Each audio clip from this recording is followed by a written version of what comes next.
Le morning, les GG, tout sur les dessus de l'actu, les grandes gueules. Parler beaucoup, manger l'argent, voyager beaucoup seulement, mais travailler beaucoup, créer des choses, emploi des jeunes, non, non, non. Les dirigeants africains, les dirigeants sont comme ça. Les grandes gueules. Bonjour à tous, bienvenue quand il est 9h à Conakry, bien évidemment, à la radio Espace FM. Les grandes gueules pour vous, ce matin, nous essayons de décrypter, comprendre et discuter l'actualité nationale et parfois internationale avec vous, fidèles auditeurs et fidèles téléspectateurs. Ce matin, nous aurons entre autres des sujets concernant le secteur de l'éducation qui pourrait connaître une nouvelle paralysie dès la semaine prochaine avec ces nouvelles menaces brandies par le SLEG. Abakar Souman et son bureau accusent le ministre du Travail d'encourager la mise en place d'un nouveau bureau du SLEG. Dans une déclaration rendue publique ce lundi, le SLEG demande aux enseignants de se tenir prêts pour une nouvelle grève qui pourrait être déclenchée dès la semaine prochaine. Successivement, nous aurons dans cette émission M. Albert Damantan Camara, ministre en charge du Travail, et Abakar Souma du SLEG. Affaire mort des bébés quintuplés, du nouveau dans cette affaire devenue un scandale. Le professeur Télissi, principal mis en cause, a été mis aux arrêts hier par les services du colonel Moussa Thieboro Camara. Après une nuit passée en garde à vue, on s'interroge désormais sur le sort réservé à ce médecin accusé d'être à l'origine de la mort des bébés quintuplés. Comment expliquer le mutisme de l'Ordre national des médecins depuis le début de toute cette histoire ? Comment réagit cet ordre des médecins? Ce matin, au bout du fil, nous aurons le président de l'Ordre national des médecins de Guinée, professeur Hassan Ba. Et après, nous aurons aussi Madame Sila Dienabou Diallo. Elle est une victime. Nous parlerons également de l'Union générale des travailleurs de Guinée avec l'incarcération de son secrétaire général adjoint depuis plus d'une semaine à la maison centrale de Koronti. Plusieurs fédérations syndicales dénoncent cette arrestation qu'elles qualifient d'enlèvement et de séquestration. L'état de santé d'Aboubacar Sidiki Mara serait de plus en plus défaillant et il ne serait pas en sécurité en prison. L'UGTG entend déclencher une série de manifestations cette semaine si leur camarade n'est pas libéré. Monsieur Fassine Bangoura, secrétaire général à la revendication de l'UGTG, interviendra chez nous ce matin. Et puis le 22 août dernier, un éboulement de terrain qui faisait 9 morts à la décharge de Dar Salam dans la haute banlieue de Conakry. À l'approche de la saison de pluie, des mesures sont annoncées pour sauver des vies. La plus immédiate est le déguerpissement des lieux. Le ministre en charge de la ville, de l'aménagement du territoire et de l'urbanisme avait donné jusqu'au 3 mai 2018 aux habitants de l'alentour du site de la décharge de Concasseur pour quitter les lieux. Délai expiré, les femmes de Dar Salam mobilisées contre le déguerpissement. Le ministre Ibrahima Kourman ne compte pas revenir sur sa décision. Ces femmes qui continuent de manifester. Quelle suite donne-t-on à cette affaire? Le ministre ira-t-il jusqu'au bout de sa décision? Nous en parlerons ici dans ce studio. Et puis un autre sujet à brocher, dans les jours à venir, les suspects arrêtés dans l'affaire El Hadj Doura seront entre les mains de la justice. Y a-t-il lieu d'interpeller cette justice quand on sait que les personnes mises en arrêt sont des récidivistes? Enquête à suivre avec Moussa Moïse Silla. Alors, nous revenons dans ce studio pour dire bonjour Moussa Moïse Silla. Bonjour Roby, bonjour. Sarah Poulemou. Merci. Bonjour. Bonjour Roby. Tout de rouge vêtu. Oui. Bonjour Bonjour Roby, bonjour à tous. Jacques Léwaleno, bonjour. Bonjour Roby. Alors, Antoine Kourouma, bonjour. Oh, bonjour Roby, bonjour à tous. Nous allons tout de suite joindre monsieur le ministre Albert Damantan Camara qui s'excusait et qui nous disait avoir conseil. Il souhaite intervenir sur ce sujet évidemment qui n'arrête pas d'occuper la place publique. La guerre entre le ministère, son ministère et le SLEG continue, Antoine Kourouma, avant qu'on ait le ministre. Ça continue de plus belle. On a suivi cette déclaration du SLEG qui menace de reprendre ses mouvements de grève dès la semaine prochaine. Et dans cette déclaration, le ministre Damantan est accusé par le SLEG de financer un groupuscule, c'est comme ça il qualifie, de personnes qui seraient au point de mettre en place un nouveau bureau du SLEG. Et ce sera le 16 juin, le 16 mai plutôt. Et donc, le ministre Damantan serait derrière cette mise en place d'un nouveau bureau du SLEG. Et Abakar Souma et ses hommes demandent à ce que les enseignants se tiennent prêts.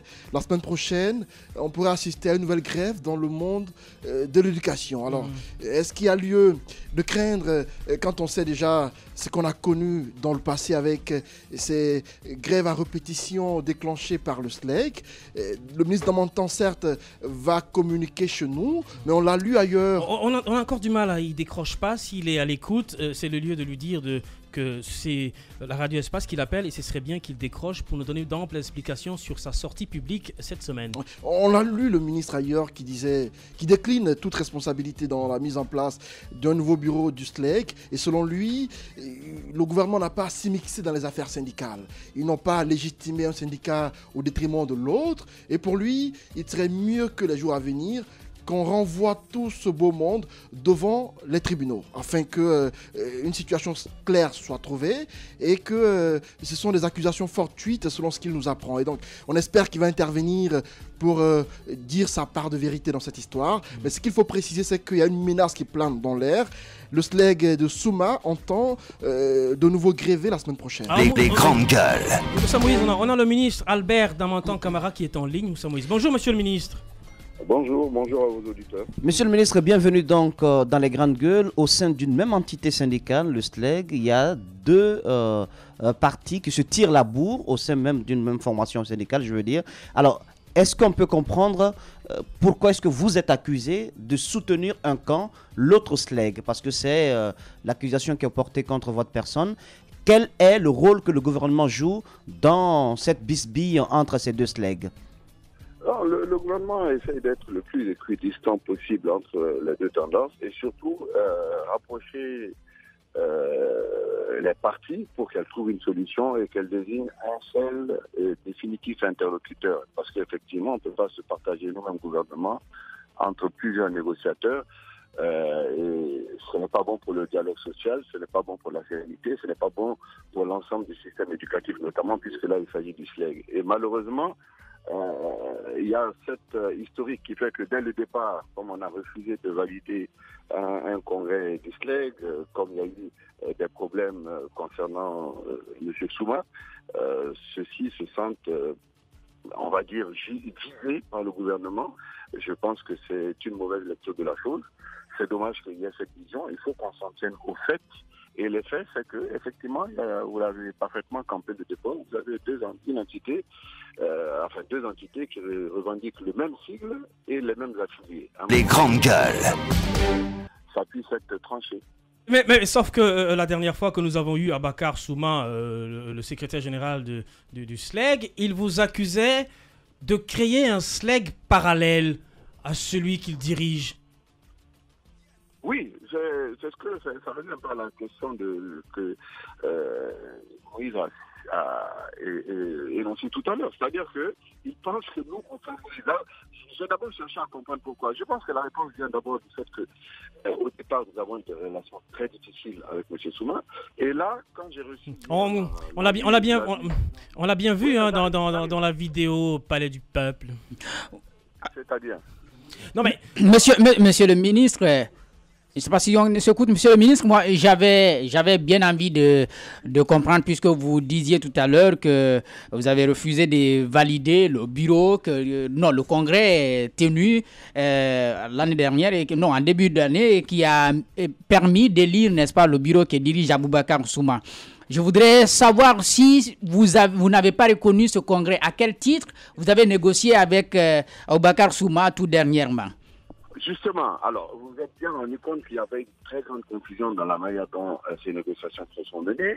Moi-même, à un moment donné, je n'ai pas pu continuer ces négociations. Il y a eu une commission ad hoc qui a été mise en place, qui a pu négocier. Donc, il y a quand même une grande confusion qui a entouré l'ensemble de ces négociations. Toujours est-il que, ne serait-ce que par la force du terrain, nous avons reconnu, le gouvernement en tout cas a reconnu M. Souma comme étant un interlocuteur, il a négocié avec lui, et jusqu'à présent, ces négociations la continuent. Donc c'est peut-être l'une des preuves les plus palpables de la réalité du terrain et de fait qu'on reconnaisse en M. Souma un interlocuteur syndicaliste à la tête d'un mouvement qu'il s'appelle le SLEG ou autre chose, ça c'est une autre question. Maintenant, la légitimité, les questions de terrain ne suffisent pas à avoir une légitimité juridique et administrative. Il faut que cela soit confirmé par une démarche. Cette démarche, dans certains, on l'appelle l'Assemblée générale, dans d'autres, on l'appelle le Congrès. Donc, il y a quand même un minimum de formalisme qu'à un moment donné, on doit avoir pour que la légitimité rejoigne la légalité. Et c'est la seule exigence que nous avons, parce que sinon, nous serons en porte-à-faux avec nos textes, avec les autres syndicats, avec le BIT. Et comme nous n'avons pas le droit de nous immiscer dans les affaires syndicales, nous demandons à ces différents interlocuteurs de se mettre d'accord. C'est d'ailleurs c'est une révélation que vous nous faites, monsieur le ministre. Vous affirmez officiellement que vous ne vous immixez pas dans les affaires syndicales, alors que lors des moments les plus difficiles de la grève, vous annonciez qu'Abakar Souma n'était pas non seulement légalement constitué, et que la branche de Sisavané était la mieux indiquée pour discuter au nom du SLEG. Pourquoi ce changement brusque? Mais non, mais parce qu'à l'époque, justement, il n'y avait aucun autre acte juridique qui nous désignait un autre interlocuteur. On est très cohérent par rapport à nos démarches. Le seul que nous avions, et à l'époque, je crois qu'au moment même où on parlait de ça, M. Souma n'avait même pas encore tenu ce que lui-même a qualifié comme congrès. Donc, le seul interlocuteur, c'était le seul, sachant en plus que le gouvernement ne négocie jamais avec le syndicat. Il négocie avec les centrales syndicales. Donc, ça faisait deux éléments qui venaient mettre des obstacles à l'approche juridique, à l'approche administrative de ces négociations. Donc, maintenant qu'on se trouve dans une situation où, par la force des choses, nous avons négocié avec des représentants syndicaux, que nous continuons à le faire, la seule chose qui nous permettrait de faciliter et de régulariser, si je peux m'exprimer ainsi, toute cette situation, ça serait qu'il y ait un congrès inclusif. Et si ça ne peut pas se faire, nous n'ayant pas le pouvoir de décider, nous transférons ce dossier au tribunal du travail, qui est le seul habilité à un moment donné à pouvoir trancher la question ou à renvoyer les parties devant une autre procédure. Je comprends bien. Monsieur le ministre, il y a aussi le fait, même si vous ne devez pas vous immixer dans les affaires syndicales, mais vous êtes garant de la paix sociale, de la stabilité dans ce pays, de la quiétude sociale. Étant donné qu'un nouvel appel à la grève peut créer des turbulences dans la cité, est-ce que le gouvernement pense déjà à prendre des mesures pour que ce que nous avons vécu par le passé ne se répète plus? La première mesure que nous avons prise et que nous continuons à prendre, c'est de continuer les négociations avec la branche de M. Souma. C'est ce que nous faisons. Exactement, qu'il y a déjà eu 2 rencontres et qu'il y en a une autre qui est prévue jeudi. Ça, c'est la première responsabilité qui est la nôtre, de préserver la paix sociale, donc de continuer les négociations. La deuxième, c'est de régler la situation en interne. Mais pour ce faire, on ne demande pas d'interdire à d'autres syndicalistes de se réunir et de faire un congrès. Ça, on ne peut pas le faire. Par contre, on peut dire à ces gens-là, vous allez faire un congrès, mais malheureusement, le gouvernement ne pourra pas l'entériner en tant que tel parce qu'il y a une situation sur le terrain avec une autre entité syndicale qui se retrouve du même cycle que vous êtes même affilié, qui conteste votre congrès et même votre légitimité, à savoir même votre légalité. Donc nous, notre devoir, c'est de ne pas trancher, de renvoyer les parties dos à dos et de saisir le tribunal du travail. Mais on ne peut pas interdire à d'autres citoyens guinéens qui ont les mêmes droits que tous les autres de se réunir et de tenir un congrès. Ça, malheureusement, c'est là la limite de notre action. Et aller au-delà de ça, ça devient quelque chose qui ne dit pas son nom, mais ce n'est plus une revendication syndicale. Je rappelle aux fidèles auditeurs et téléspectateurs que nous avons en ligne M. Albert Damantan Camara. Monsieur le ministre, merci d'avoir accepté notre invitation ce matin. Merci beaucoup et bonne journée à vous. Bon conseil à vous. Je trouve quand même que les propos tenus par Monsieur le ministre du Travail, ce sont quand même des propos qui sont sur le chemin de la vérité, à mon avis. Si on reproche au gouvernement d'avoir voulu tenter de s'immiscer dans le congrès que Abakar Souma et ses amis ont tenu récemment lorsque nous étions au paroxysme de la grève, si le reproche a été fait au gouvernement à cette époque-là, on ne peut pas aujourd'hui en vouloir au gouvernement s'il a une attitude qui consiste à rester dans une position de neutralité. Ne pas rompre le dialogue qui est en cours avec Abakar Souma, la branche du SLEG qu'Abakar Souma dirige, mais en même temps affirmer qu'ils ne vont pas prendre un acte de reconnaissance du nouveau SLEG qui sortira du congrès qui va se tenir. C'est une position de neutralité. Si cela est fait, en ce moment, force restera à la justice qui va trancher pour dire à l'opinion, entre ces deux entités, laquelle répond réellement au véritable SLEG. À mon avis, ça, le débat, c'est un comportement. c'est déjà branché, à mon avis. Le problème qui se pose, Moussa Boïsila, c'est qu'on sait très bien que le gouvernement et la centrale syndicale, ou alors l'une des centrales syndicales indiquées ici, sont en négociation sur la base salariale. Est-ce que c'est le moment... Il y a quelque chose, il y a une chose. C'est le moment d'avoir un bicéphalisme. Est-ce qu'il appartient au gouvernement de dire c'est telle centrale syndicale, c'est avec telle centrale syndicale, c'est avec cette branche du SLEG que je négocie. Est-ce que le gouvernement doit dire c'est avec seulement la branche du SLEG que Souma dirige que je dialogue? Si le gouvernement le fait, le droit qui revient aux autres syndicalistes, vous en faites quoi? Parce que c'est aussi la liberté syndicale. Maintenant, c'est un problème au sein d'une même entité. Je pense que la justice peut départager ces deux. Abaka Souma dit avoir tenu un congrès en bonne et due forme au moment de la grève. Il a prouvé qu'il a le soutien de toute la base, de tous les enseignants. Il a prouvé parce que le pays a été paralysé pendant des jours. Il a fallu qu'une négociation soit entamée avec lui pour que la paix sociale revienne. Eh bien, si la justice s'empare du dossier, eh bien, c'est à elle de nous dire, entre les deux entités, laquelle véritablement répond à tous les critères. Mais le gouvernement, s'il prend position maintenant, même en faveur d'Abaka Souma, ce serait à mon avis une immixtion dans les affaires syndicales. Voilà. Exactement. Et il serait important à ce stade de ne pas faire l'amalgame. Les syndicalistes ont été suivis par la base et par beaucoup de Guinéens parce qu'on estimait qu'effectivement les enseignants ne vivaient pas mal. Et qu'à une telle occasion, ce serait bien, ne vivaient pas bien, je veux dire. C'est une belle occasion de plancher sur leur cas. Ça a été fait. Aujourd'hui, les négociations sont entamées. On sait que lorsque ces négociations sont entamées, lorsqu'on a écouté M.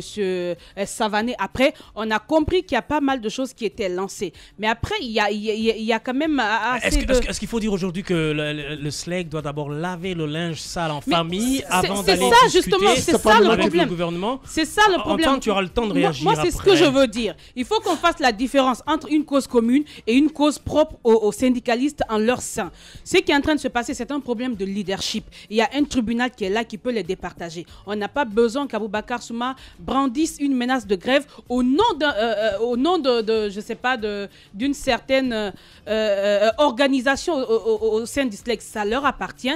Il y a un tribunal. Ils n'ont qu'à porter les problèmes là où il faut. Et justement, je rejoins parfaitement Moïse. À ce niveau, on ne demande pas, et d'ailleurs, c'est même pas normal, le gouvernement n'a pas à choisir un camp. Il y a un tribunal qui est là, que les deux parties aillent vers ce tribunal, qu'on trouve une solution et rien à voir avec une menace de grève. Ce serait d'ailleurs, et si tu veux, perturbateur parce qu'en ce moment, les élèves bientôt les examens. Les dates sont données. Aujourd'hui, si on y va vers une nouvelle grève, qu'est-ce que ça va donner? Il y a des élèves qui vont perdre, par exemple, qui ne pourront pas composer. On ne sait jamais comment les choses vont se présenter. Tantôt à Conakry, il y a des établissements qui obéissent. Tantôt à l'intérieur, il y a des établissements qui n'obéissent pas. Et c'est difficile de réorganiser tout ça. Donc, il faut faire très attention. Il y a un tribunal, qu'on fasse appel à ce tribunal. Antoine Kourma, est-ce que cette dichotomie au sein du SLEG risque d'affaiblir l'organisation face à l'État, face au gouvernement? Elle est déjà...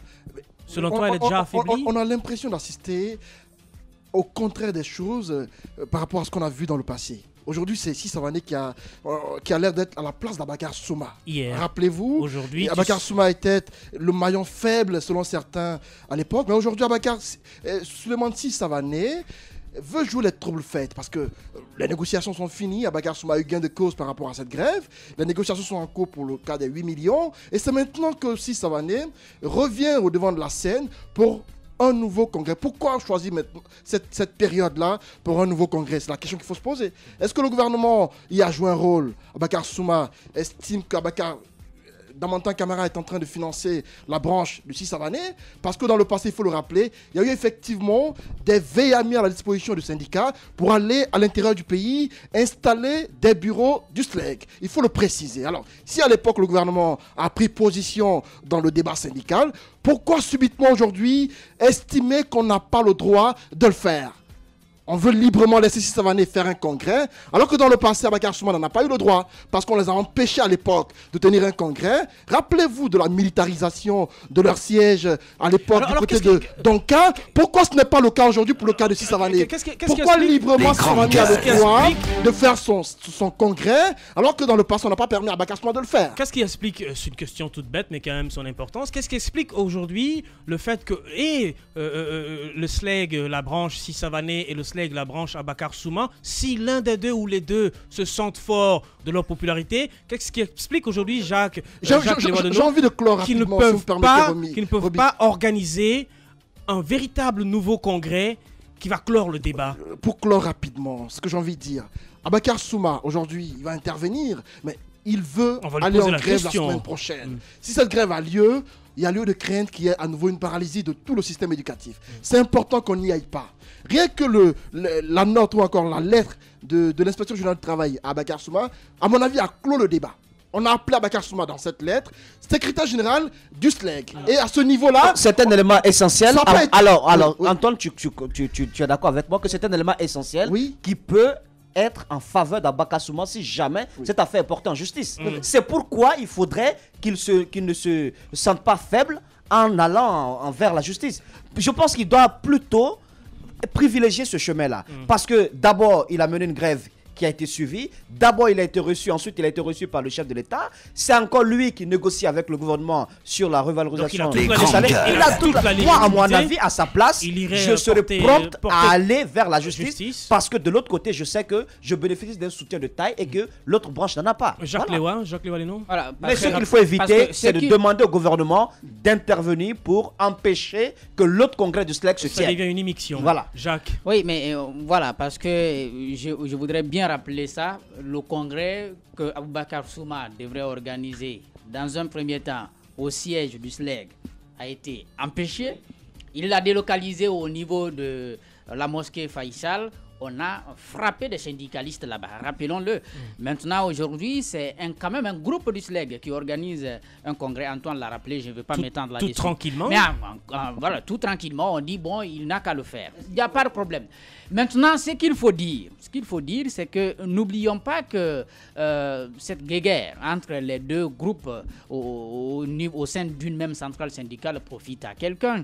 Parce qu'on veut, de toutes les manières, obtenir, si vous voulez, l'affaiblissement du SLEG aujourd'hui. Ne l'oublions pas que le gouvernement s'appuyait sur ces difficultés-là pour refuser de discuter avec Aboubacar Souma. C'est ce qui a fait que le ministre Damantan et le ministre Kaokare ont été finalement dessaisis de ces négociations pour voir, n'est-ce pas, une commission ad hoc s'en occuper. Parce que c'est cela le problème. On a voulu s'appuyer sur ça, on a estimé que le seul qui était à même de discuter avec le gouvernement, c'était Sissi Savané. Vous oubliez que le gouvernement choisit souvent ses interlocuteurs, même si on se cache derrière les évaluations syndicales. Dans notre pays, lorsqu'il y a un problème, pourquoi, peut-être nous allons en parler, pourquoi aujourd'hui Aboubacar Sidiki Mara est en train de souffrir, parce qu'on estime que l'UGTG n'est pas... Oui, je dis bien qu'on va revenir sur ça. Parce qu'on estime qu'il y a des structures syndicales en Guinée qui ne sont pas représentatives. On se cache derrière des évaluations syndicales qui ne se renouvellent pas. Parce que si on a tenu des élections syndicales, je sais pas, évaluation sociale ou élections syndicales au niveau des entreprises, pourrait dire que c'est la CNTG et l'USTG qui sont les plus représentatives, il fallait quand même à chaque fois revenir vers les entreprises pour comprendre si d'autres structures syndicales n'ont pas gagné un point. Alors Jacques, je suis obligé de t'arrêter parce que nous avons l'un des principaux protagonistes, Abakar Souma, qui est le secrétaire général du SLEG. Il est en ligne. Moussa Moïsila, Abakar Souma est en ligne. Les grandes gueules. Monsieur Souma, bonjour. Bonjour, monsieur Moussa Moïsila. Bienvenue dans les grandes gueules. Vous avez écouté certainement le ministre du Travail, Albert Damantan Camara, qui affirme que le gouvernement ne s'immixe pas et ne va pas s'immiscer dans les affaires syndicales et donc qu'il ne lèvera pas le petit doigt pour empêcher la tenue de l'autre congrès par l'équipe de Sissi Savané. Est-ce que ces propos de Damantan vous rassurent? Non. Ce sont des propos qui ne nous rassurent pas. Ce qu'il dit est contraire, n'est-ce pas, de ce qu'il fait. Or, on juge quelqu'un par ce qu'il fait et non par ce qu'il dit. S'il dit que il ne s'immiscera pas. Mais pourquoi alors il s'immisce nous dans nos affaires au niveau du SLEC? Pourquoi alors le gouvernement nous empêche, nous, de tenir nos assemblées dans les établissements? Pourquoi le gouvernement empêche nos missions à l'intérieur du pays, n'est-ce pas, de mettre en place nos structures dans les universités s'ils ne s'immiscent pas? Et pourquoi le gouvernement octroie aujourd'hui à cette branche-là une salle dans un établissement public pour organiser leur congrès et en y envoyer les délégués? Ça veut dire qu'ils sont derrière. Pourquoi ils n'ont pas fait avec nous? Pourquoi? Nous, on nous barre le chemin partout aujourd'hui. Ils ont donné les instructions au niveau des recteurs là pour nous empêcher de tenir, de mettre en place nos structures au niveau des anciens d'enseignement supérieur. Pourquoi cela? Donc nous savons que c'est une branche, n'est-ce pas, cette branche du SLEG là, c'est une branche de l'État. C'est l'État qui veut mettre en place, n'est-ce pas, ce syndicat-là. Donc nous les mettons en garde que ce ne sera pas sous le label du SLEG. S'ils veulent tenir leur congrès, ils n'ont qu'à le tenir. Mais trouver une autre appellation pour appeler leur syndicat. Le SLEG est unique. Et c'est qui a tenu son congrès, et que le bureau exécutif national qui est mis en place est le seul porte-parole de l'ensemble des enseignants, n'est-ce pas, de la Guinée, et que c'est le seul interlocuteur pour le moment, n'est-ce pas, des enseignants face au gouvernement. Donc si toutefois le congrès là est tenu sous le label du SLEG, nous allons déclencher une grève. Alors, dans les jours à venir. Monsieur Souma, on comprend bien vos craintes avec ce que vous venez de citer. On serait bien tenté de vous comprendre. Mais après, ce que nous disons, c'est pourquoi à ce stade, vous n'allez pas privilégier la justice? Il y a ce tribunal du travail qui est là, qui est à votre disposition. Qu'est-ce qui vous empêche d'aller vers ce tribunal et laisser de côté toute menace de grève quand on connaît les conséquences? Quel tribunal en Guinée? Vous savez que les tribunaux aujourd'hui, est-ce que les tribunaux, si vous voulez, est-ce qu'ils sont libres? Est-ce que ces tribunaux sont indépendants? Vous-même, vous le savez. Est-ce que des décisions qui sortent, n'est-ce pas, de ces tribunaux-là sont les meilleures? Ça reflète exactement la justice. C'est ça le problème. Alors maintenant, qui pour vous départager? Nous avons été convoqués à la gendarmerie, à la justice de Dixine, n'est-ce pas, pour un fait qui n'est pas réel. On nous accuse d'effraction, n'est-ce pas, des bureaux dont nous détenons la clé. Et on nous juge pour ça. On nous retient pour ça. Est-ce que c'est ça la justice? On ne répond pas. La seule arme que nous avons et que la loi nous confère, c'est la grève. C'est Souma. Par la loi. Monsieur Souma. C'est la grève, nous passons par la grève. C'est consacré par la loi. Oui. Alors, camarade, celui qui occupe aujourd'hui le siège du SLEG du côté de Dixine, c'est bien vous. C'est vous qui en avez les clés. C'est vous également qui négociez actuellement avec le gouvernement. C'est vous qui avez été reçu par le chef de l'État. Et c'est vous qui avez été écouté lorsque vous avez appelé tous les enseignants du pays à entrer en grève. Alors, est-ce que vous avez une certaine peur face à la tenue de ce tout congrès par Sisavané, mais de façon sérieuse? Est-ce que cela vous effraie? Ça ne nous effraie pas parce qu'ils ne représentent rien. Mais le problème est que l'État va s'appuyer sur eux pour nous empêcher, nous, d'évoluer. L'État va s'appuyer sur eux. Ils vont dire, bon, comme il y a une autre branche du SLEG, bon, il y a ceci, il y a cela, vous allez vous mettre en rapport avec eux, vous allez vous entendre d'abord, essayer d'abord de balayer à l'intérieur de votre maison, ça ne va pas, donc on ne peut pas négocier avec vous. C'est des stratégies qui sont en train de monter et que nous avons compris. Donc nous allons réagir dès maintenant. Monsieur Souma, au nom d'un dysfonctionnement, est-ce qu'il ne serait pas dangereux justement de tourner dos à la justice et de privilégier les grèves? Écoutez, quelle dangerosité vous parlez-vous? Qu'est-ce qui est grave quand on déclenche la grève, lorsque les autorités ne veulent pas travailler avec nous, lorsque les autorités ne veulent pas nous écouter, lorsque les autorités nous soutiennent que les syndicats qui sont à leur guise. Donc nous, notre seule arme, n'est-ce pas, c'est la grève. On ne peut pas venir vers les tribunaux. Notre seule arme, c'est la grève. Parce que les autorités ne veulent pas collaborer avec les gens qui leur disent la vérité. Parce que les autorités ne veulent pas travailler avec ceux qui défendent réellement les travailleurs. Alors, Monsieur Souma, rassurez-nous quand même parce que nous venons d'écouter le ministre. Est-ce que les discussions continuent autour quand même des autres points de revendication que vous aviez soumis les mois passés? Je dis oui ou non. Oui. Les grandes gueules. Oui, parce que nous sommes sur la table de négociation, les deux parties sont là.